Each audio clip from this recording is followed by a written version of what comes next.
దసరాకైతే మొండి చేయి చూపినరు. దీపావళి అంటే లక్ష్మీదేవి కదా, అందరం కూడా లక్ష్మీదేవిని పూజిస్తూ ఉంటాం. ఈ దీపావళి పూటనైనా ఏదైనా ప్రజలకు ఇచ్చిన హామీలు అమలు చేస్తారేమో, ప్రజా సమస్యల్ని పరిష్కరిస్తారేమోనని ఎదురు చూసిన ప్రజలకు తీవ్ర నిరాశ మిగిలింది. ముఖ్యంగా దీపావళి సందర్భంగా లక్ష్మీ పూజ చేసేటువంటి అక్కా చెల్లెళ్లకు కనీసం మహాలక్ష్మి పథకం ఏదైనా ప్రారంభిస్తారేమో, ఆ నెలకు 2,500 రూపాయలు ఇస్తారేమో అని ఆశగా ఎదురు చూసినటువంటి అక్కా చెల్లెళ్లకు తీవ్ర నిరాశ మిగిలింది.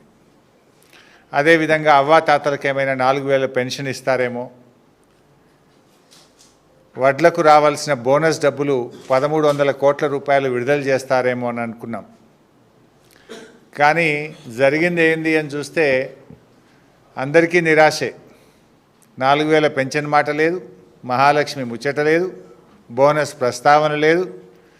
క్యాబినెట్ మీటింగ్ అని చెప్పి మంత్రుల పంచాయతీ, మంత్రులు ఒకరినొకరు తిట్టుకోవడానికే సరిపోయింది క్యాబినెట్ మీటింగ్.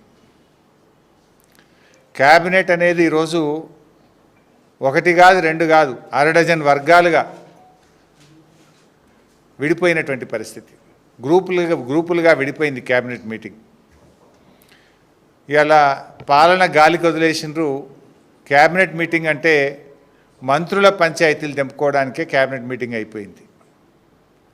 కమిషన్ల కోసం ఒకరు, కాంట్రాక్టుల కోసం ఒకరు, వాటాల కోసం ఒకరు, అక్రమ వసూళ్లలో పంచుకోవడంలో పోరాటం, కబ్జాల కోసం, పోస్టింగ్ల కోసం, ఈ రకంగా క్యాబినెట్ అనేది ఇలా వర్గాలుగా విడిపోయి, ఇలా క్యాబినెట్ అంటే అదొక మంత్రుల క్యాబినెట్ లెక్క లేదు, దండుపాల మూటా లెక్క అయిపోయింది. దండుపాల మూటా కంటే కూడా అధ్వానం అయిపోయింది. ప్రతి దాంట్లో కొట్లాట్లే. మనం ఇది ఓపెన్గానే చూస్తున్నాం కదా. గత కొద్ది రోజులుగా ఈ మంత్రి ఆ మంత్రిని, ఆ మంత్రి ఈ మంత్రిని, పోస్టింగ్ల కోసం ఒక మంత్రి అలిగిండని, కమిషన్లు రాలేదని ఒక మంత్రి అలిగిండని, కాంట్రాక్ట్ల కోసం మంత్రుల మధ్య తగాదా, వాటాల పంపిణీలో మంత్రుల మధ్య తగాదా, తనుకోవడానికే సరిపోయింది.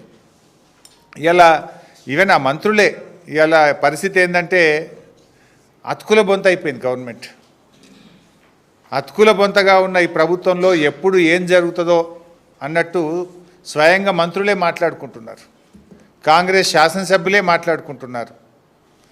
ఇక పరిస్థితి ఎట్లయిపోయిందంటే దీపం ఉండంగానే ఇల్లు చక్కబెట్టుకోవాలి అనే ఉద్దేశంతో ఇలా అందిన కాడికి, ఎవరికి అందిన కాడికి వాళ్ళు దోచుకోవడం మీద, దోపిడికి ఇవాళ తెగబడ్డటువంటి పరిస్థితి రాష్ట్రంలో కనబడతా ఉంది. ఆనాడు బీఆర్ఎస్ ప్రభుత్వము, కేసీఆర్ గారు, మా ప్రయత్నం ఏమిటుండే, కేసీఆర్ గారు తెలంగాణ రాష్ట్రం యొక్క నీటి వాటా సాధించడం కోసం కేంద్రం మీద పోరాడిండు, కృష్ణా ట్రిబ్యునల్ను సాధించిండు, నిధులలో వాటా సాధించిండు, నియామకాల్లో 95% లోకల్ రిజర్వేషన్ వాటా కావాలని ప్రధానమంత్రిని, రాష్ట్రపతిని ఒప్పించి మెప్పించి ఢిల్లీకి 4 సార్లు తిరిగి 95% లోకల్ రిజర్వేషన్ వాటాను కేసీఆర్ సాధించిండు. నీళ్ల వాటాను సాధించిండు, నిధుల వాటాను సాధించిండు, 95% లోకల్ రిజర్వేషన్ వాటాను కేసీఆర్ గారు సాధించిండ్రు. మీరు ఏ వాటాల కోసం కొట్లాడుతుండ్రు? ఈరోజు రేవంత్ రెడ్డి ప్రభుత్వం ఏమో అక్రమ వసూళ్లలో వాటాల కోసం పోరాటం చేస్తున్నారు. బిల్లుల చెల్లింపుల్లో కమిషన్ల కోసం మంత్రుల మధ్య వాటాల తగాదాలు జరుగుతూ ఉన్నాయి. కాంట్రాక్టుల కోసం డిపార్ట్మెంట్లే మారుస్తూ, నిన్నటిదాకా ఎండోమెంట్ డిపార్ట్మెంట్ టెండర్ పిలిస్తే రద్దు చేసి R&Bకి ఇస్తూ, డిపార్ట్మెంట్లు రద్దు చేస్తూ కాంట్రాక్టుల కోసం, వాటాల కోసం తగాదాలు జరుగుతున్నాయి.